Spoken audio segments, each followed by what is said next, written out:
ఈ లోకంలో పిజ్జాలు బర్గర్లు మంచూరియాలు ఎట్లుంటాయో బాధలు కూడా గట్లనే ఉంటాయి. ఈ పిజ్జాలు బర్గర్లు తిన్నప్పుడు మన కడుపు అంతా ఎట్లా ఖరాబ్ అవుతుందో బాధలు వచ్చినప్పుడు మనసు కూడా గట్లనే ఖరాబ్ అవుతుంది. మరి గిట్ల మనకే అనిపిస్తుందా అంటే మనకే కాదు, ఈ భూమి మీద ఉన్న ప్రతి ఒక్క జీవికి గట్లనే అనిపిస్తుంది. గందుకే మళ్ళా గీ గొర్రెల్లా గిట్ల బాధపడుతున్నది. మనోళ్ళు తిడితే మన ఇంటామె తిడితే మనం ఎట్లా బాధపడతామో ఇగో గీ గొర్రెల కూడా గట్లనే బాధపడుతున్నది. అగో చూసిర్రా, అచ్చం మనం బాధపడ్డట్టే నెత్తికి చేతులు పెట్టుకొని బాధపడుతున్నది కదా.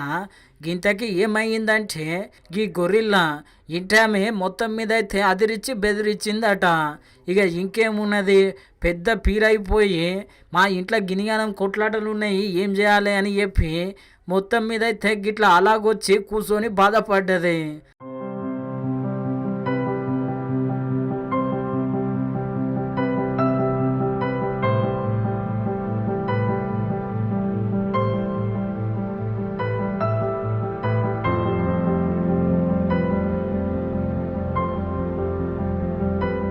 చూసిరు కదా, ఇప్పుడు ఈ వీడియో సోషల్ మీడియాలో మస్తు వైరల్ అవుతున్నది.